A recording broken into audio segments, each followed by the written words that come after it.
what an event. I can't believe this shit. This is awesome. I'm like, my brain is fired up right now from listening to all these speakers go off, talking about all these things that I love. Design, innovation, approaches to design, art, how it all braids together. This is like awesome. The Hub Talks, hilarious, because during like the end of COVID, Keisha and I and her best friend would be sitting around.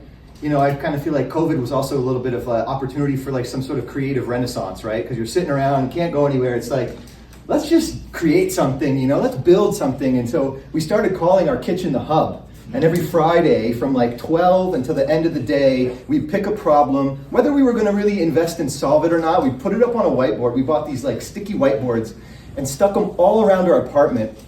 And we would start just doing the Hub. So it's so funny that we're here together as well, right? So similar to you, Michael, I was always into entrepreneurship. Money at an early age motivated me because my mom taught me that. She would always, when I was a little kid, I'd see a cool car and she would go, "Oh, you want that car? You better get a good job, you better make some money." And I didn't really understand that concept because I was literally like, I think probably in grade 2. But I started entrepreneurial ventures. I think my first was, I was 12, and I lived right by a stadium in downtown Hamilton, Ontario. Tiger Cats, Oski Wee Wee, Oski Wawa, Holy Mackinac, Eden Raw. I'm starting the timer now. And so, well, what's around there? We had parking lots. So me and my friend, we would park cars before the game. We'd get our signs out, make these big fluorescent signs go out, and we like $10, man. We could make $10 parking a car. I could park 5 cars in my driveway. Sweet, $50, right? Well, then we started going to the neighbors and being like, "Could we use your driveway?" Because they didn't want to go and be involved in all this mess. So, you know, after about a summer, we had 5 houses that were allowing us to park cars. We would be able to park 25 cars. We'd make $250 selling parking spots. And then we'd buy tickets to the Ticat game. And we'd go there and we'd have the freaking time of our life, man, because tickets were like $14 at the time. And in the winter, we would shovel snow. When I was in high school, this is now dating myself, but when I was in high school, okay, I'm just going to say, I guess it's too long ago to get in trouble, but I was burning CDs, and I was selling CDs in high school out of my locker. Then I was in college. I went to university here. I did my undergrad. I was selling weed. I was just getting money any way I could get money and doing things that I was interested in, but not really thinking deeply about what I was doing, and why people were buying what I had to sell. It was only once I started to think more deeply about things like design and really problems, people's pain point. What is the problem? I started getting into problem framing, right? How do we get to the root cause of the problem? Someone made great commentary earlier, I forget with all the great presentations, but talked about spending too much time solving the wrong problem. I got into thinking about, as I started to develop in life and spend more time with complex problems and teams trying to solve them, I found that people spent far too little time on the problem, and they wanted to jump right into solutions and start talking. So we're not even getting the right problem yet. You know, let's back it up. Let's get deeper, and we make these grids, and we go, is this problem even solvable? Is it too big? Right? Is it the right time? Do we have the right team? Are there enough resources? And we go through this kind of grid system of always asking ourselves those type of questions. But questions. That's such an integral part of what we're all talking about today, if you're really listening. Question everything. I'm Polish on my father's side. I'm Mohawk on my mother's side. And in Mohawk, we have this phrase for the good mind. Gana go rio, the good mind. Doesn't stop there.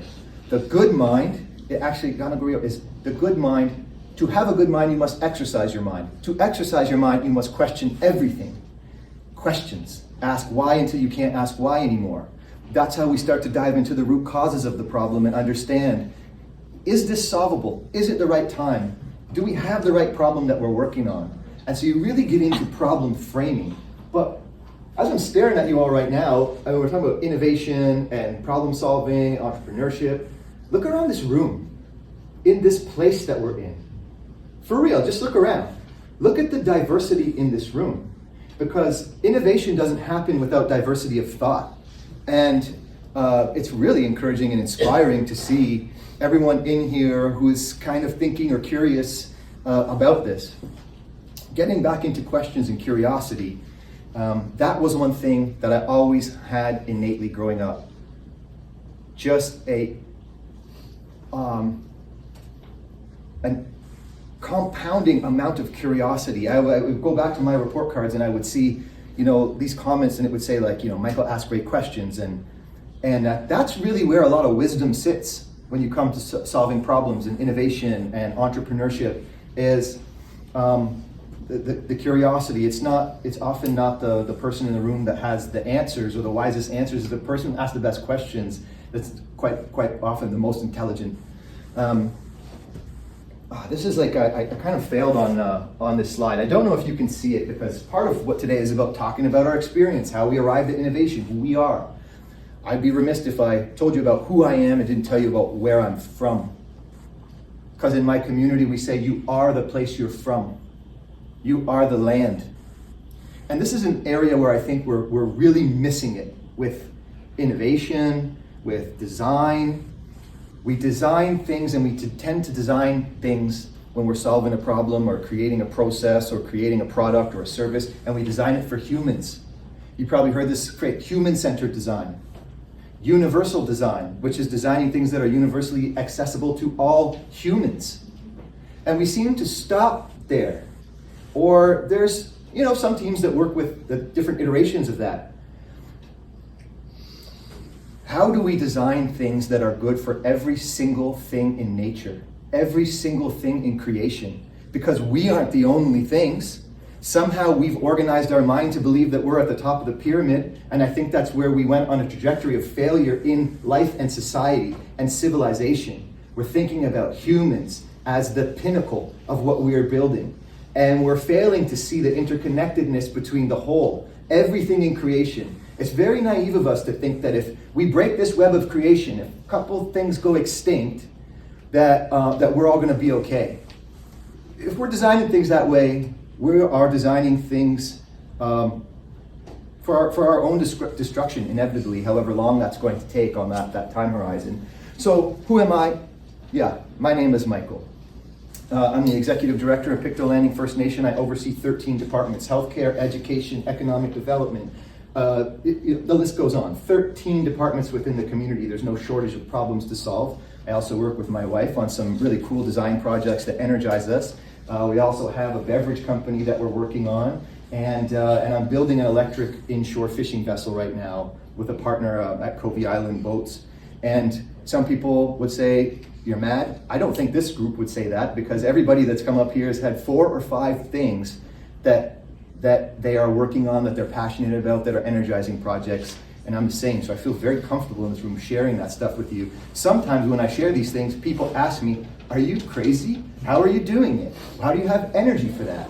Today I'm exhausted. When I came here, I was exhausted. When I sat down and listened to you all, as you can probably tell, I'm very energized right now because you guys all gave me that energy. But my wife and I also made a decision at one point, and we said, we're not going to have kids, but we're going to make businesses. And those are going to be our babies. And we're going to invest in them the way we'd invest in a child, because we can build generational wealth that we never had. And we can do these businesses that energize us, that we're passionate about. And instead of the businesses taking us farther apart as a couple, let's build businesses that bring us closer together, and it will be a way for us to spend quality time together. This is where I'm from. Oswego, Nirowageno. Oswego, the land where the river parts. This, if you kind of see from a distance where this is, it's lush green here in this triangle. This is the Carolinian forest, okay?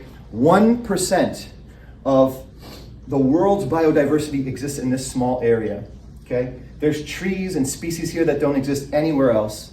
That's my community. This is also one of the most economically developed First Nation communities in the entire country. Okay, $241 million in revenue, $40 million in profit this community drives. It's home to the largest private Indigenous company called Grand River Enterprises. They do $1 billion in revenue annually. Yet, here you see preserved, you can probably see a little bit better now, this rich, dark area, which is my community, surrounded by deforestation, surrounded by some of these gray areas where there's been urban sprawl and development. All of that was once this. This is the area that was promised to our community in perpetuity, forever and ever and ever, by His Majesty.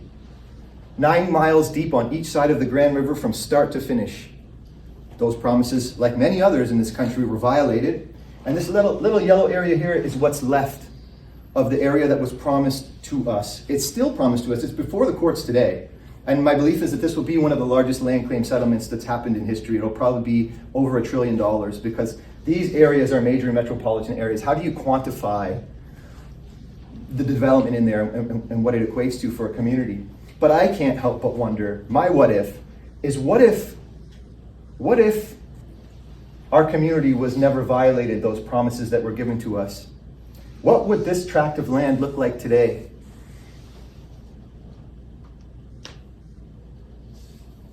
You can have development and economic prosperity and still have balance and harmony with nature.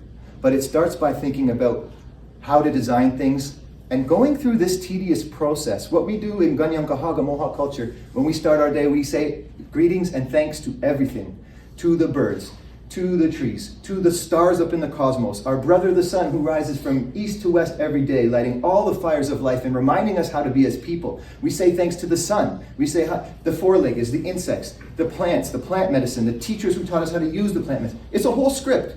And we go through each thing in creation every morning, start our day, and we say thank you. And when we design something, I do the same thing. I go through every single thing in creation and I say, how is our boat good for the water? How is it good for the air? How is it good for the birds? How is it good for the fish? Sometimes you don't have a yes answer or you don't have a good answer. But we go through that process in design and we try to design things that are good for all the things in the web of creation. And I believe that in doing things in that way, that's how we'll create harmony, and that's how we will find more unity together as people, address some of the big challenges that we're facing today with climate change and waste and plastics. And I think it's just how we build a better world. It might not be as profitable. It takes a whole lot longer to do. There's more difficult conversations. You have to dive deeper into the problem. You have to design things in a more thoughtful and deliberate way. But I believe it's possible. And I'm at 11 minutes, so Yamagoa, thank you.